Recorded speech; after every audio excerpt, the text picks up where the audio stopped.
The hunter becomes hunted. We'll be talking about this particular report coming in the last hours. Before we move on, just to remind you, most of my viewers are not subscribed. If you happen to be one of them, consider subscribing. I mean, what are you waiting for? But I want to actually share with you first this particular person, what he said back in May of last year. Basically, he alluded to the fact that Israel cannot survive, it cannot exist unless or until it takes over other countries like Lebanon, Jordan, Egypt, all of the neighboring countries. We have to make a point. People like Bezalel Smotrich, they are very, very dangerous. They are a narcissist. They believe that they should be at the top of the pedestal all the time and everybody else should worship them. In this particular conference, he gave a speech and he promoted his very evil ideology, which is that we have to have this greater Israel in order for our survival. Therefore, guys, it is time for us really that we wake up. If you are from one of those countries or from any country for that matter, be aware of Zionism and the disease itself. Now, not only this, we have seen how these Zionists, they are being funded heavily. And this is why perhaps they always talk about greater Israel, how they can capture other people's land and steal people's money and kill innocent civilians, commit genocide. AIPAC is hugely responsible. Take a look at what Bernie Sanders is saying here. Of what Netanyahu has been doing in Gaza, okay? Brother, preaching to the Okay. I would say choir, but you and I both probably had to go to a synagogue, so I don't know what I'm preaching to the cantor. Okay, good. Yeah. I introduced legislation that would stop arms sales to Netanyahu. We got 19 votes, which observers thought was very significant. Right. Significant majority of people who consider themselves Democrats agree with us. I got 19 votes. Okay? The American people do not believe that we should be supporting a government that is starving children right now as we speak. But if you stand up, you're going to find that AIPAC and other billionaire-funded super PACs are going to go to war against you, putting huge amounts of money in a primary in your general election. So it's not a question of not understanding. There are many members of the Senate who will come to you privately and say, my God, what Netanyahu is doing is outrageous. I just can't vote because money is going to come and destroy my political career. Wow. And this is open secret, to be honest. We all know the power of AIPAC. We do not have to debate on this. And Bernie Sanders, I mean, he has the courage, the gut to speak out against AIPAC, something absolutely and 100% commendable. I really appreciate this man for standing up. And because of this AIPAC and their money, we are seeing, guys, what Israel is capable of doing. They have committed a genocide. They're getting away with it. They're still committing the genocide. They have weaponized commercial product supply chain.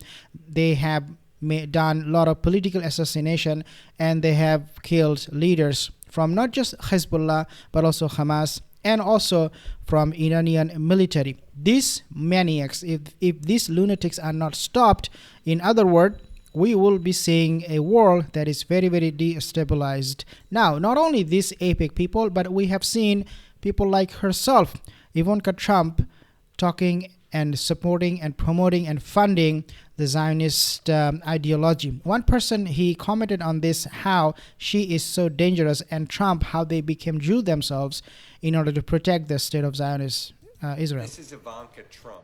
The Trump family is sold out to the Zionist regime. By the way, guys, this to me looks like this individual looks like to me he is a Jew himself, at least not a Muslim. Okay, not a Muslim. He doesn't look like a Muslim. He could be, but I don't think he's a Muslim.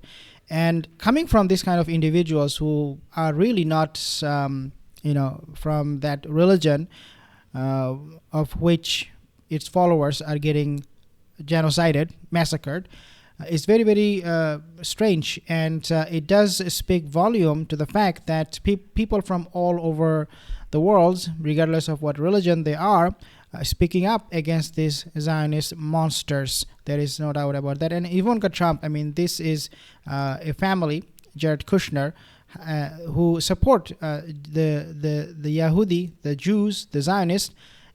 And to back it up or to make things even more clear to us, to leave any kind of doubt from our mind that they are supporting Zionism and they will be supporting Zionism, we know that they have converted. Ivanka Trump, she converted to Judaism. No problem with that, but problem is when she supports the atrocities. Now, not all of the people are the same, obviously, because there are a lot of good people, as I said, always maintain. One of them is this individual, Rachel Corrie. So in 2003, Evergreen State College student Rachel Corrie gave her life to protect a Palestinian home in Rafah that was going to be bulldozed by Israel. Her sacrifice will never be forgotten. Evergreen State College became the first U.S. university to commit to divest from Israel. And just like Rachel Corrie, there are so many other people who gave their lives from United States to protect the interest of the Palestinian people. Obviously, nothing is going to stop the genocidal maniacs, but people are still speaking up against this genocide. And just want to play this video from a British MP who actually said that Israel should have been sanctioned 76 years ago. Take a listen. Israel has burned people alive by bombing a tent camp at a hospital, killed children after bombing a school, and fired on UN peacekeepers. We've had a year of this. As a Palestinian lawyer told me, Britain knows exactly what to do because it rightly did it against Russia after its illegal invasion of Ukraine, imposed sanctions. Sanctions on arms, sanctions on trade, sanctions on officials. That's how to get Israel to stop doing what it's doing. So when will Israel be held to the same standards for its war crimes and violations of international law? Israel. Absolutely. This is just what we need to do. Sanction Israel so that they will never have the gut, the money, the power or influence to commit this genocide ever again. Now, let's go back to the original story for today's video. Basically, Al-Qassam brigades, they have targeted Israeli forces in Rafah, dealing heavy losses and highlighting the mounting toll of the ongoing resistance. So this toll or this attack on the Israeli forces is coming after they have attacked and killed at least 7 soldiers yesterday. So you can add the tally and see for yourself how these resistant forces are standing up against the Zionist forces, who comes with all kind of weapon and advanced technology and all that. Al-Qassam brigades, the military wing of Hamas, launched a major assault on Israeli military unit of 25 soldiers on Monday in the Shabora camp, located in the center of Rafah, southern Gaza. And all of these people, these terrorists, 25 of them, actually all of them got killed. According to a statement posted on their Telegram account, the Qassam fighters ambushed the Israeli force while it was entrenched inside a building in the Al-Nazili area. The irony is this: they are burying the Gazan people under the buildings, and we have seen those rubbles.